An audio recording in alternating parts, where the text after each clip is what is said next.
couple of weeks back on the show, we spent a fair bit of time talking about those arrest warrants being sought by the International Criminal Court's top prosecutor, not just for the leaders of Hamas, but also for the leaders of Israel. World leaders widely condemned the move, saying the court was drawing a false moral equivalence between Hamas and Israel, one being a terrorist organisation and one being a government of a legitimate democratic state. While the vast majority of you agreed with that position, we got some comments on social media that put a different point of view, like this one. Oh please, all this playing the high moral ground on the basis of statehood is utterly disgusting. To say or believe that anyone, state or person, is above the law due to their legality is a joke. If you're committing atrocities, you're a criminal. That's it, full stop. Israel is committing war crimes. And this one.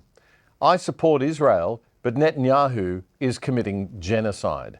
You would have to be blind not to see that, mate. Now, these comments, and we welcome all polite comments on this show, by the way, so do not stop disagreeing and debating. That is what this show is all about. Keep those comments coming as long as they're respectful and interesting and thoughtful and smart. We love it. But those comments were in the minority. They do, however, demonstrate the theme of most of the case against Israel. We hear the term genocide being used a lot, and we hear the term war crimes being used a lot. The case for the idea that Israel is committing genocide was made this week by a group in the US called the University Network for Human Rights. They say that between October 7 and May 1, Israel's killed at least 34,000 Palestinians and injured over 78,000. Now, those figures, of course, are disputed by many. But according to this group, in this study, they say that in total that equals 5% of the Gazan population.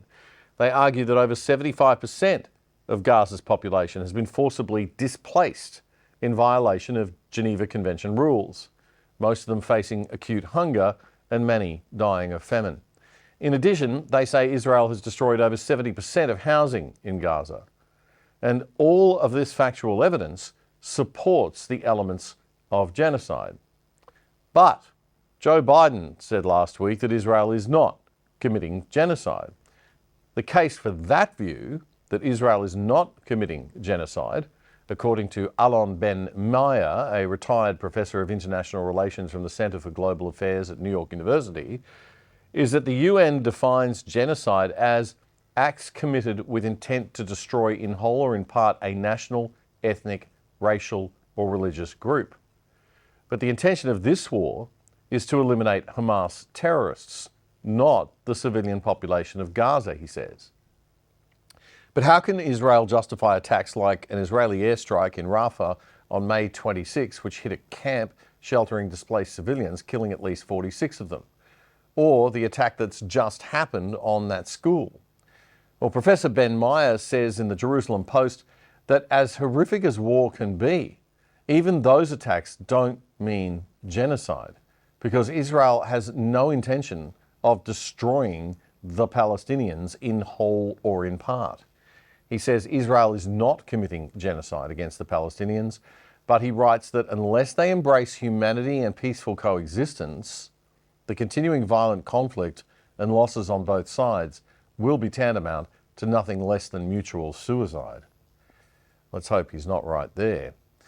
You could argue that the people who are actually calling for genocide are those who chant from the river to the sea and believe that Israel has no right to exist and that the Jewish people have no claim to that land.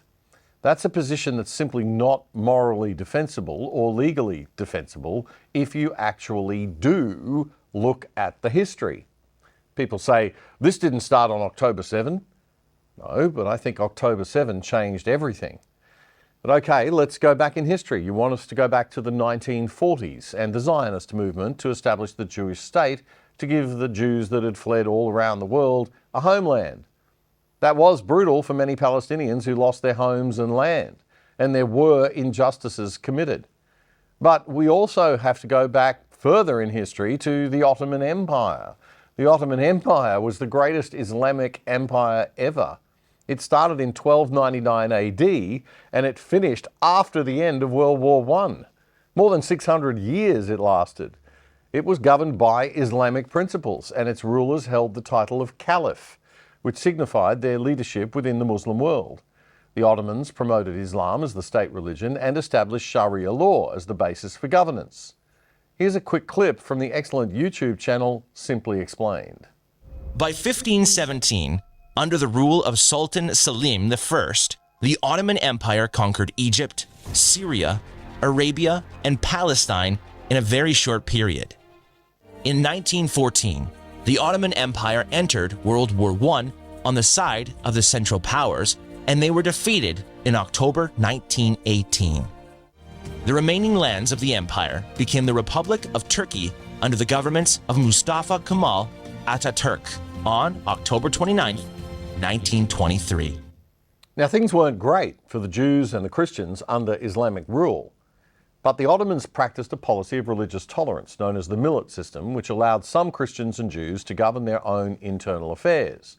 But it varied from place to place, and they were officially second-class citizens. Abe Hamra is a Syrian-born Jewish guy who lives in the US. He's advocated for a long time that Jews living in Arab countries, like Jews from Syria, need to tell their history better. He appeared this week on the podcast of the impressionist and comedian Ami Kozak, Ami's House. You may know Ami from his excellent Jordan Peterson and Donald Trump impersonations. Anyway, Abe Hamra gives some really good insights from an Arab Jewish perspective. I've been on this for the last 4 years. And I've almost started an organization to amplify the stories of the Jews in the Middle East and Arab countries in Iran. You started 4 years. Yeah. What was it called? Uprooted. Uprooted. Okay. And it really didn't go places. People are like, what are you doing? We're not victims. Why do we need to tell our story? Oh, there's a million organizations fighting anti-Semitism. And I was blowing the whistle on anti-Semitism coming from the left and DEI groups over and over again and saying, listen, if you guys want to really fight this anti-Zionist anti-Semitism, you need to amplify voices of Jews from Arab countries, Right. because their existence completely tears a hole in the entire fabric of bullshit that the Palestinian side is proposing, right? Their entire premise is that you believe that the Jew is a white supremacist. That is why at every protest, at the Palestinian protest, when there's a counter-Jewish protester, what do they say? Go to Poland, go to Germany. It is so entrenched and ingrained in that narrative that our existence, and something I've been planning to do for a long time, was do an all-Arabic pro-Israel rally and to counter them. Our existence completely starts tearing holes in that story. Abe Hamra says that European Jews, what they call Ashkenazi Jews, should not only justify the existence of Israel on the need for a Jewish homeland after the Holocaust, but as a fundamental entitlement of the Jewish people as indigenous to the land. He says Ashkenazi Jews should be telling a more detailed story about the historical truth of the region. And they playing right into the hand of the pro-Palestinian side, where they're saying, think about it. Everybody like, well, we need a safe place. We need a safe haven. After the Holocaust, we needed somewhere. It was Israel. And you don't like that argument, or you find it to be disingenuous, because that's not why we have Israel. I mean, sure, we need a safe place, but that's not why we have our Holy Land. That's not why it's important to us, let me say. That's what I meant to say. That's not why it is the most important, and that is not why it's ancestral. And that's not why Israel's owed to us. No. It's because it's ours. And we're indigenous, is what you mean. So if now Sorry, you Michael. bring out Jewish voices of Arab countries to speak out, they can have the same argument that the Ashkenazi community had in the earlier 60s and 70s, right? And they can say, or whatever, they can say, look, this type of anti-Zionist anti-Semitism was the main contributing factor to our displacement from Arab countries in Iran. This caused the ethnic cleansing of 850,000 to 1 million Jewish refugees. If this continues in this country, you are threatening us with the same thing that displaced us. That's activist Abe Hamra on the Ami's House podcast. Well worth checking out the whole thing. So all the woke left jargon of colonialism and indigenous is garbage. There's cries of, this didn't start on October 7. You need to understand and study the history.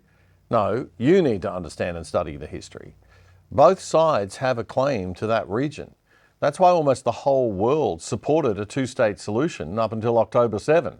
But Hamas has now stuffed it all up.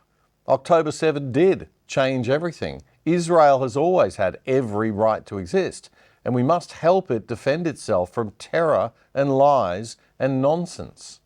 Another criticism that we've copped online is that we're pushing Israeli propaganda on this show. Listen, I want you to know that everything you see on this show comes out of my silly little head. And on this issue, I'm naturally inclined to support Israel, yes, because it, like Australia, is a democracy and shares most of our values and traditions of the Western world. But this is bloody hard stuff. And I'm, like you, learning as we go here because I have no Jewish background. So you can disagree with me, you can debate, we welcome all of that, but I assure you that nobody is pulling my strings. We're not even a financial operation yet. We will be soon, I hope, or else we'll be ceasing to exist. But even when we become financially viable and have sponsors on this show, we will remain editorially completely independent, as we are right now of everyone, including the ADH platform, who've never encroached or ever tried to encroach on the editorial integrity and independence of this show. I just write what I believe at the time to be right. It'll help us all learn and get a little closer to understanding stuff. And I'm open to changing my mind on things. But the more I dig into the history and the alleged conspiracies about Israel and the Jewish people, I'm afraid the more I'm convinced that most of it is just nonsense. This war is one of civilization against barbarism. Now, we don't have time this week, but next week we'll go a bit deeper on things and what strategies might be at play. If you like that content, there's a lot more where that came from. This is The Other Side, a show that comes out every Friday night that summarises all the news of the week without the woke, and we would love for you to subscribe and join us. As an Aussie show, your support means a lot to us, so please subscribe here or here and smash that little notification bell, and you can watch a full episode right here.